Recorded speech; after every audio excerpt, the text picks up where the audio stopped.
All right, ladies and gentlemen, welcome back to the Go4Heroes Americas Cup number 12. We're into the semifinals.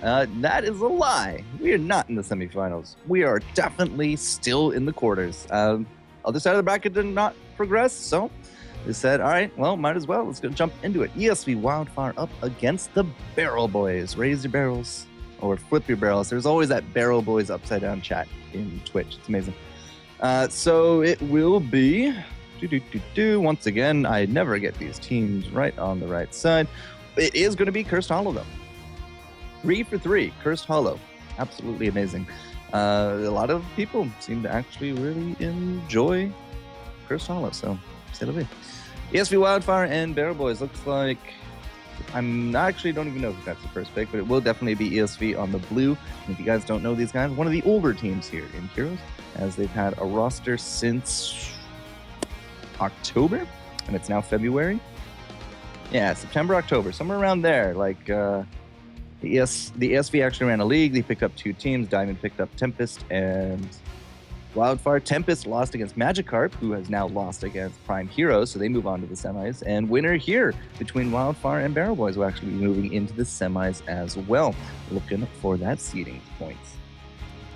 Wildfire is ready, waiting on the barrels, but Pickles, Iacona, War Greymon, Bims, and not a name I'm actually familiar with, Grim Reaper SF. Maybe making up here your Wildfire, but McIntyre, Blinks, Erho, Trummel, and Fury will be ready to go there with the barrels. Draft is now started, so I say let's get it rolling, ladies and gentlemen. We are drafting once again for the Cursed Hollow here with the quarterfinals, Cup number 12.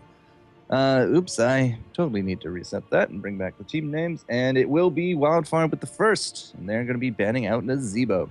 No love for the Witch Doctor, although we did just see some fantastic games with Witch Doctors, so it's not really too much of a surprise. If the barrels are on top of it, it's going to be either a Stitches or a Rhaegar ban. I want to say those are very popular these days. But Stitches is starting to really slow down in terms of their bans.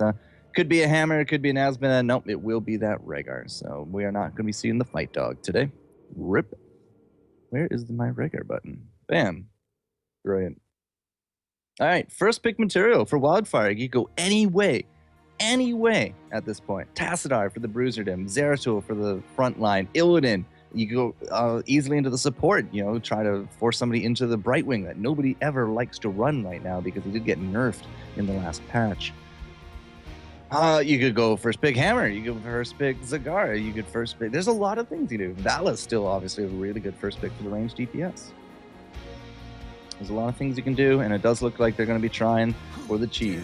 Well, it's not really cheese. It's just a really good front line. It is going to be the Illidan first pick up here from Wildfire. So now with the Rhaegar ban, this is the chance for Barrel Boys to try to crush that by taking a support into this first lane, into this first pick, sorry.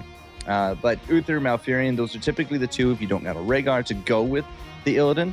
Malfurion and Illidan, yeah, I'm pretty sure they designed it this way, but they're absolutely phenomenal as a pairing. The roots, the body blocks, the moonfires, it's fantastic. But I fully expect to see the Barrel Boys take one of those. If they don't want to cripple both, or they don't want to go for the double support, you might see a Hammer here. If it's not going to be that, probably going to be the Vala, so that we don't have that strong backline for the Wildfires. Specialists are really kind of raising in power here, but no, it is going to be the Hammer. So they are going to try to set up the... We got to protect the Illidan and to protect the Hammer now forming on both sides. Cursed Hollow, both of them are fantastic, and this would be a 3 for 3 for Sergeant Hammers on Cursed Hollow today. And there it is. There's the Uther. So it is probably going to be the Malfurion straight away from ESV Wildfire. That would be my prediction. But Wildfire, they need that frontliner, and if they don't want to deal with that Protect the Hammer comp, you should see an ETC pick here. If they don't want to deal with the ETC, but instead they want to put up some pressure, you might see a Stitches. But they also still have Vala on the board, and since it is, again, just number 1 top DPS, I would not be surprised to see a Vala in one of the tanks taken here, or a Malfurion in one of the tanks, and just try to get a Vala on the back of it. Because a Vala and a Sergeant Hammer, it's a really nice back, but it's not invincible. So, because you'd be weakening the front line if you took the ETC, if you took the Stitches from it. So, kind of curious. We're dipping into the pool time here. ESV Wildfire still thinking what they want to be doing, but these are just some of the more common things that we've been seeing now in the high meta NA. It's an ever-evolving scene. It's actually really fantastic. to see them go back and forth. Blinks retweeted the Barrel Boys tweet. That's really fantastic, man. There's the Malfurion. So it's going to be the, you need to have that support for that Illidan. Very likely we're also going to be either seeing a Lily or a Brightwing a bit later, and they do take the Vala out of it as well. So Barrel Boys, they need a frontliner and probably some kind of flex. They need to take a Tassadar, I think, right here. ETC Tassadar would not be terrible. Or if it's not going to be the ETC, they're just going to kind of let the tanks float around. It could be a Sonya. Well, there's the Tassadar. All right, that's wonderful. And it is going to be the ETC. Man, so good at this game. Come on, chat. You know I am. You know I am. All right, ESV Wildfire, they need that frontliner now. Last time we saw a Mirrodin for the engage for the jump. Could be a Stitches as well. Both of those would be fantastic here. And curious. With that tank, that would either lead us into a double tank scenario or a double support. And the only supports left right now are Lily and Brightwing. So Tyrande actually could be another one. Tyrande with the Shred for an Illidan and the Vala. Yeah, that'd actually go really well. You could also do an early game rom comp. Decisions. You could go a little bit old school here with that one tank and a Tychus, have that double strong back line, but then you only got the one support, and you got to split your heals between either the ETC or the Illidan. But nope. Oh, yeah, it's what? All right, well, I got 9 out of 10 so far, but holy cow. Welcome back to the scene, Chen. It has been forever. That's fantastic. I wonder if this will be a barrel. A barrel for the Barrel Boys. That would be great. But the Wandering Keg has some really good displacement mechanics. It doesn't actually interrupt. Or maybe they did change it. Maybe it does interrupt now, but it doesn't give you that extra health bar. And right now, there's way too many ways to stun a Chen out of that ultimate, so got to be very careful. All right, flip side, we need some kind of damage here for the Barrel Boys. We got the Uther, Tassadar, ETC. It's a pure Protect the Hammer comp. We got to deal with that Tyrande now as well. So, where's that frontliner? Who's that frontliner going to be? Damn it, it bugged out. Who's the last pick? I don't know.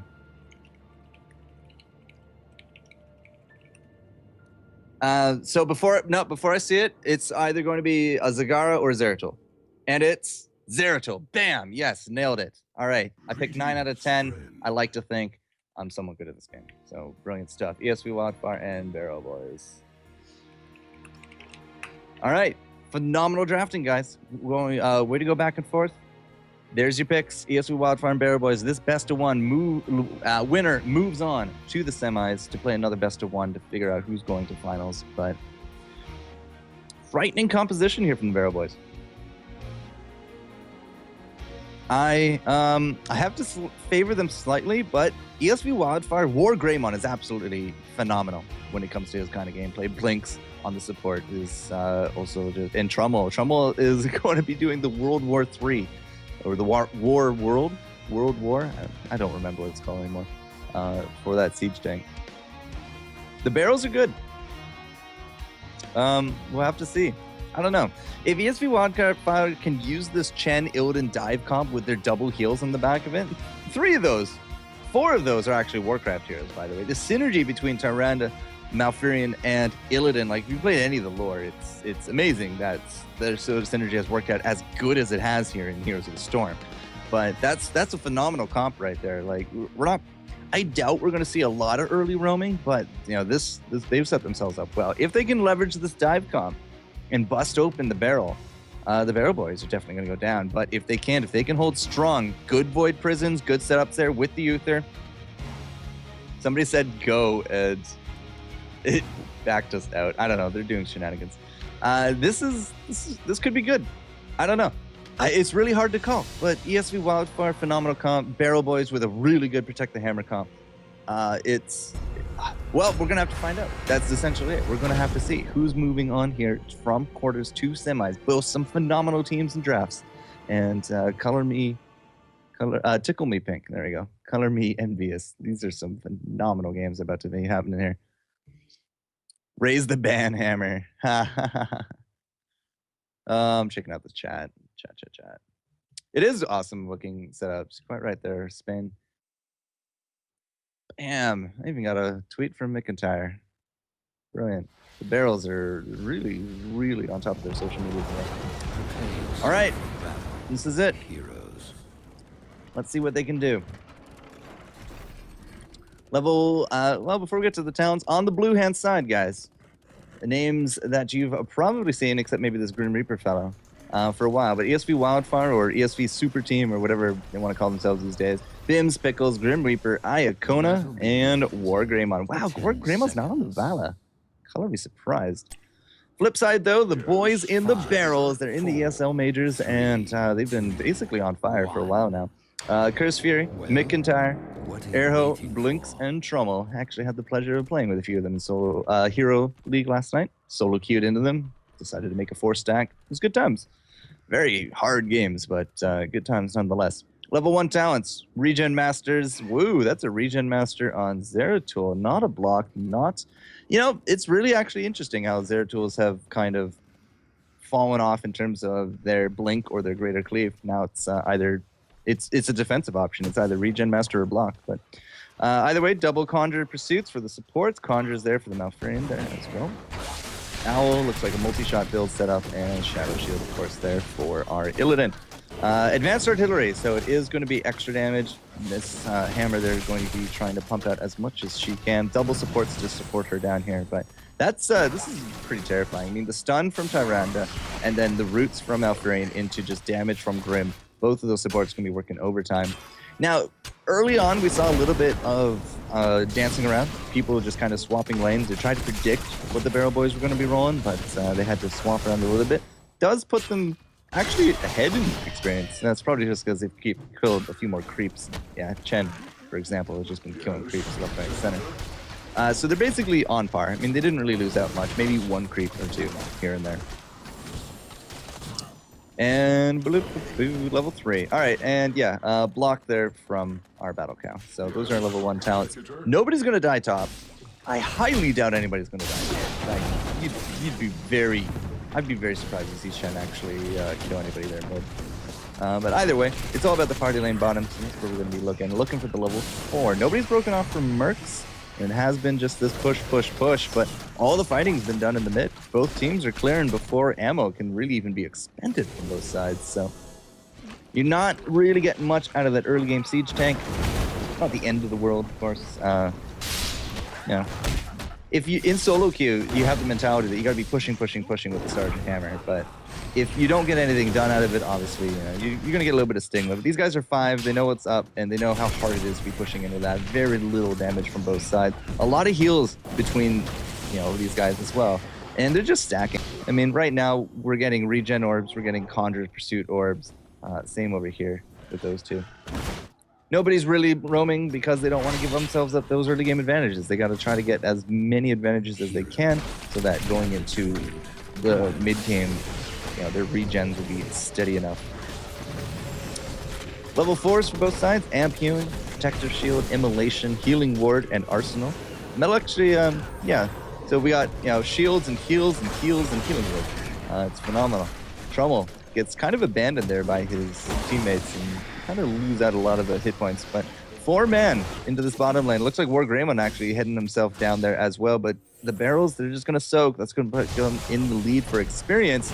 And wow, Chen actually just jumped right through for the hammer. You're going to clean it up for a 1-for-1, but greedy plays. My goodness. Losing out that Chen is actually really, really terrible because there's nobody here to soak. I mean, War Greymon's here into the mid, but it's just Curse Fury left to his own devices top. And you can see the experience difference starting to accumulate because of it. War Greymon's going to actually now rotate top as we had Lynx come up. And he's going to be able to just take over the lane until Chen comes on back. But greedy plays, man. Greedy plays. Either way, ESV, were able to get themselves that tribute, so they do put 1 into their pocket. Gathering Power from the Zeratul, Protective Shield, Healing Ward, so that kind of evens out both sides. Echo Pedal and the Guitar Hero. Once again, we've been seeing this a lot for the ETCs. Lock, Echo Pedal, Guitar Hero. And I'm curious to see if this is going to be a mosh pit. Now, I think Fury is actually going to go stage dive for the global. It gets him, point A to point B just that much quicker. And there's a lot of ways for him to get dunked out of a mosh pit. So I'm going to guess it's going to be a stage dive, but we'll keep an eye on it. Level 7s are out. Brewmaster's balance, not... You know, I don't actually know what's really meta anymore for Chen because we just don't see him anymore, but this is a talent that almost never got picked up at Brewmasters, so it's interesting to see. I'll go over it in a sec, as I'm just making sure nobody's going to be dying here. Pickles is going to try to zone out a bit. Unless they stun him out of that brew, you know, he's just going to be chugging there forever. Airho and Crew, I mean, they're holding it down so well right there. They're even going to be chasing off Curse Fury. And Iacona not able to pick it up quite yet, but it is the 5-man collapse. The big difference is, of course, Trummel down here is taking out as much as he can into the bottom lane. So, you know, it is a trade-off. Level 9 now achieved. But the Poke and Soak is working out pretty good. So far, nobody's dying. Really, nobody's dying. And they're just going back and forth. I mean, look at him. There's a war on two fronts. Curse Fury up here, and then Pickles and Crew down here. Pickles, unfortunately, has overstayed his welcome. Trummel has come up from the bottom lane with that mission complete on the gate. 2 tributes now going the way of ESV Wildfire, but I'm not entirely too sure they're going to be able to collapse on top of it because look at this. Bims is going to get chased down. Nice blink forward. McIntyre is actually going to be able to pick up the kill, but they are now level 10. It's level 10 to 9. All that Poke and Soak strategy has worked out very well for the boys, and now they do got themselves those ults. So let's take a look. Let's see. What do we have? It's going to be a Void Prison. It's going to be a Divine Storm, Archon, Napalm Strike, and the cow doesn't know yet. The cow doesn't know. He's debating. Is it going to be a Mosh? He can't hold on to it. He's level 11 compared to 9. If he holds on to it, waiting to see if it's going to be a barrel, I mean, he's got to hold on to it for another half level. I think he's okay with that. Wow, they're really going to try to evaluate. And he takes it. No, it's going to be a mosh pit. Not going to be a stage dive. If we do get that barrel going for Chen, he becomes unstoppable in that barrel from what I can recall. And that means that he can just push the mosh pit all the way out.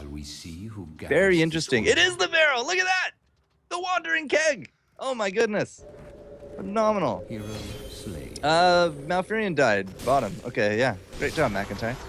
Tranquility, Metamorphosis, Starfall, Rain of Vengeance. So the Rain of Vengeance for the extra CC in some of these fights for the ESV Wildfire. 4-man to 5. As I said, the level advantage is a little bit too drastic here. War Greymon's actually now going to get caught on his transition. It's not going to be quite a kill, but because we didn't have that Malfurion, that's now 2 tributes to 1, and the Barrel Boys are going to go straight in for these bruisers, looking for that deny.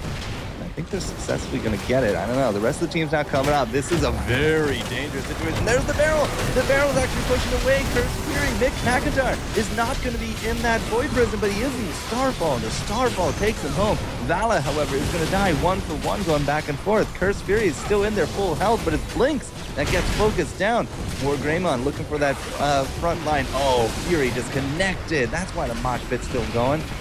A little unfortunate, but War Greymon, he's getting harassed there by the Uther Ghost. ETC bot is now trying to run for his life, and it will be enough of a distraction to take home the kill on top of the Illidan. But there goes the Tassadar, and now Trummel, he's going to have to Zed his way to victory, and it looks like he will live on the back of that exchange, but not the time to disconnect.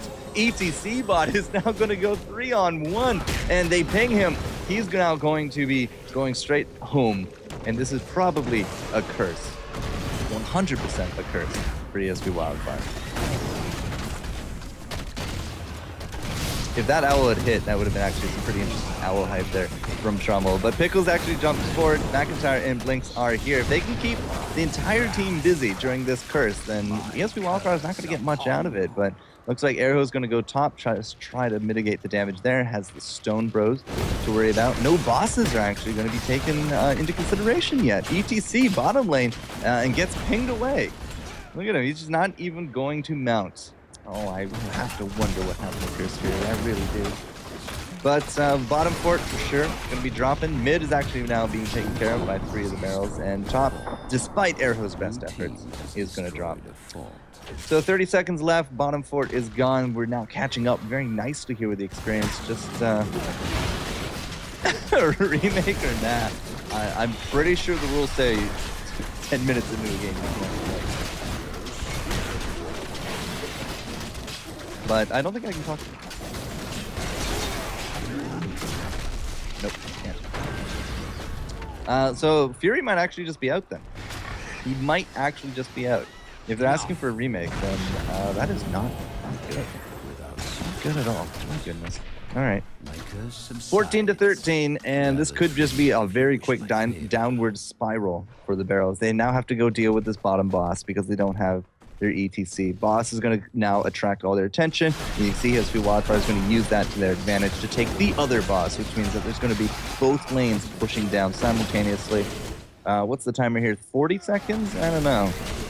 I don't think they're going to wait around for the bruisers. I think they might just try to push down mid as quick as they can and then go bruisers. But, 30 seconds or so. All right. ETC is actually going to come back. That's really nice of them. Hopefully, we had, a level and a half advantage or so. It's down to about half a level, but the siege is pretty strong coming out here. McIntyre's going to jump forward. He looked for that bomb, did get it there on top of the Grim Reaper. And it does look like Curse Fury is now actually back in control of his battle cow, so that's good. We'll have to see if we can get a mosh out of this one. Level 14-15, it's not going to be those 16 towns. Iacona with that ice block. Wow, Greymon actually just gets absolutely chunked down. That's going to be the sprint forward here from Blinks, but he couldn't quite grab Iacona. We did get that Tranquility going off. The Tranquility not going to help Illidan, who does drop to the pressure. We did have the barrel go out once more there from Pickles, but it didn't really seem to do much. And now all of a sudden, 1 kill to their name. They're not going to lose Keep, but they do lose Gate. And this should be a tribute coming up for the next 60 seconds or so, I want to say. Iacona collapses back to the mid lane, just going to be trying to soak there, and bottom is going to be picked up here by the Pickles so that the Stone Blows don't do nearly as much damage as they could. Bruisers were still up, so the Barrel's going to be grabbing that. It's going to be now pushing out forward. Trummel could do a good case of pushing out this mid, especially if the team is there to back him up. They do got level 16, and it's Hover Siege. Yeah, Hover Siege seems to actually be taking more and more predominance over graduating. Yeah. So, yeah, they push down mid. They got the bruisers, no problem. Protect the hammer, now back into full effect. It's going to be the hit for the tower as well. Pickles is still bottom lane. Just had to deal up with those Stone Bros, but we do got Stone Bros now pushing out top, and there's the tribute. 2 tributes into the pockets now of the Barrels. They're still maintaining about a half-level lead, but at the same time, could have been so much more if that ETC disconnect hadn't happened when it did.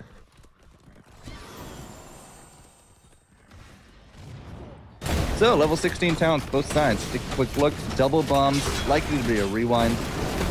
Imposing Presence. There's apparently a lot of talk about Imposing Presence, but the Imposing Presence, not a very fun talent for a lot of people, but hey, if Uther's going to be the front line, you're going to attack him. It's a great way to go.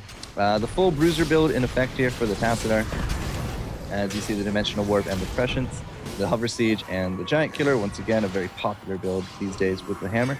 And double Imposing Presence, actually. The Relentless and the double with the Battle Cow, as he is returned to us now from the depths of Leg Land. I don't know. Flip side, though, it is Pressure Point. So no more combination kicks there for Chen. It will be the pressure, 90% slow instead of a 1-second route. It's not the worst. I mean, like, the stun at level 7 was, like, really too strong, but putting it at 16 and then converting it to a slow, I mean, all right, c'est la vie. Pickle's now going to be jumping in. You didn't really get to see much of that slow there, but Starfall does not hit anybody. The Void Prison goes down. Bims and Grim Reaper is going to be in that. But now Iacona, he's here with that Tranquility. There goes the Chen. The barrel did not help him whatsoever. War Greymon now a little bit too far forward. Cannot take home the kill on top of Zeratul. And there goes Grim as well. Bims with the 3-man stun. But will that be enough? Trumbull's now here to hunt him down. Going to be 1 auto attack and 2, but the lovers are very synergistic with each other. The Malfurion and the Tyran does not matter up against a double bomb from McIntyre. Here comes Airho as well. There's not going to be any kind of CC to take home Iacona. He should be okay. Everyone is mounting up. They're trying their best, but he's just going to pass through the gate, and the rest of the team is going to start attacking it. They're ignoring this bottom 4. They're not going to have any creep support, but there's nobody here to attack whatsoever. It was a 4-man wipe and no creeps because of the curse, which means that this is going to be the first keep of the game, and it will go the way of the Barrels as they've maintained now a level and a half difference between the teams. There's a little touch and go there with that disconnect, and they went from a level and a half down to half, but now they're back up in full form, looking for that level 19. And by the end of this curse, they're very likely to get it because they're going to be pushing out this boss, or they're going to party bush it. They're actually pinging out the Stone Bros. I wonder why the importance of the Stone Bros. They probably got too nervous.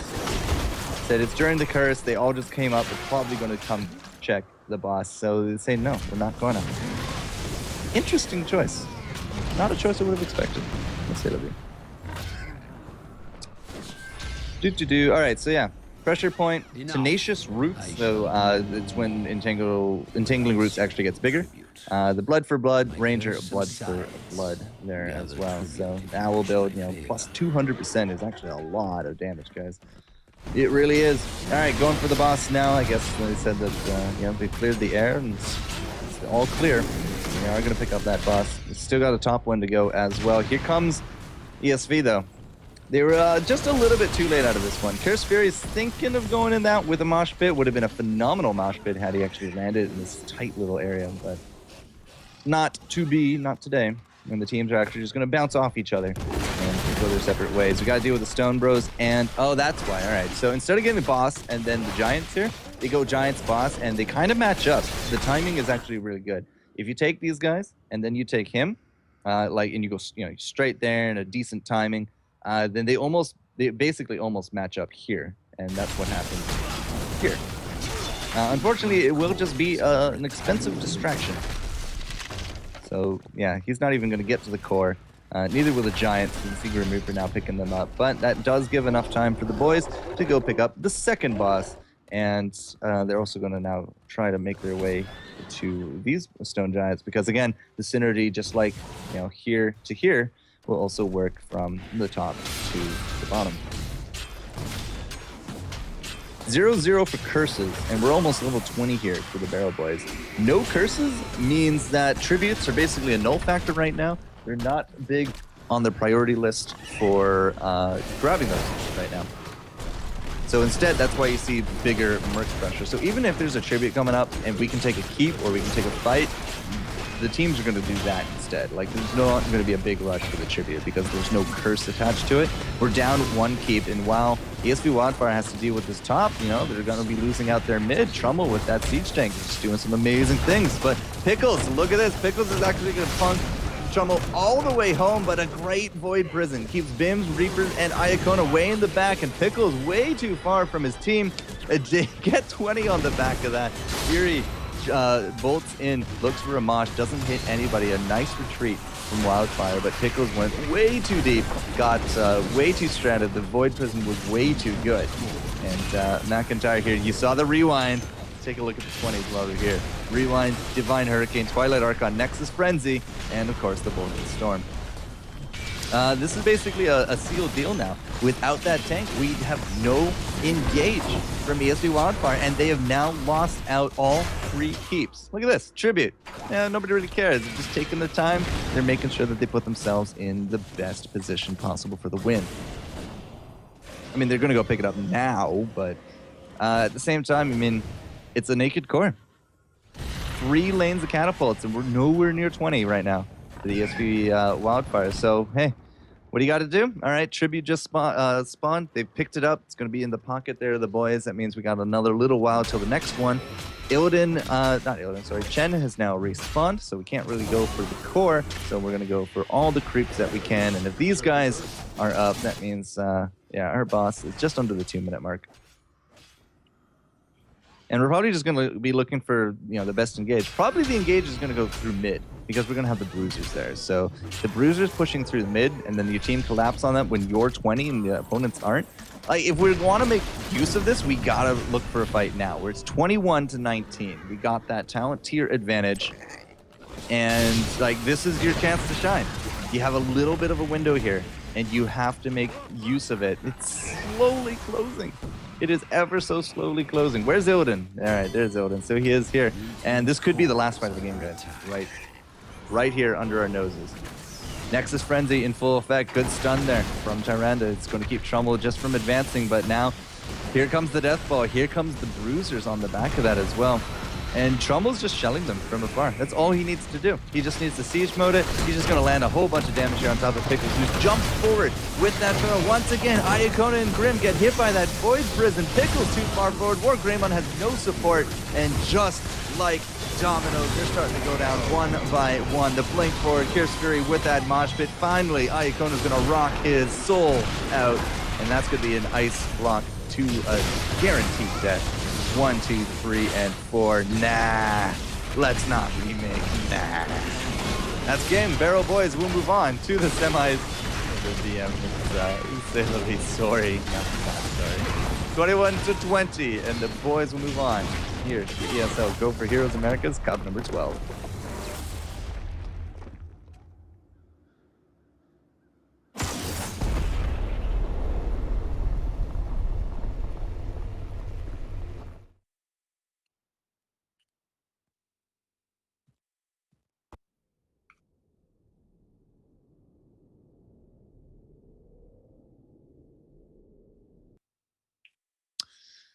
The boys in the barrels showing us how to play this game. Really phenomenal Protect the Hammers draft. I thought it was I forgot to put my head on. Oh well, it'll be. It was a really good draft. I mean, the ETC disconnect we were a little weirded out by, but in the long run, phenomenal stuff. They get themselves a win. They move on to the semis. And if you see who was even the first pick? I'm trying to remember who the first pick was for the barrels. Oh, there it is. It was the Sergeant Hammer. And, that's right. They weren't first pick. ESV Wildfire was first pick. They went Illidan, which led them into the counter of Sergeant Hammer, Uther, and then, denied the Uther. ESV Wildfire picked up the Malfurion. Then they had to get the Vala. And that led us into Tassadar ETC. I think that basically just sealed the deal right there. Zeratul, though, you cannot underestimate. McIntyre on that Zeratul, it's just fantastic. Absolutely fantastic Void Prisons. Won a lot of the fights right there, but I think they could have put any DPS in that slot. That's a very, very strong Protect the Hammer comp. And the Barrel Boys move on. So, fun times, fun games. Let's see the brackets. Who's into semis already? Murlocs Inc. and Prime Heroes going to be facing off. So it looks like Murlocs actually beat out Lunatic. That means that Barrel Boys moves on against the winners of Infernus Gaming and the Rising Taquitos. One of the top seeds of the Amateur League that we just played out on Wednesday with Team Heroes Hype. Phenomenal stuff. All right, when we get back, one of these games will be covered here on the FourCourtJester stream for the Go4Heroes Americas Cup number 12. Please join me, won't you? Because I'll be here. Hopefully you will too. See you in a few.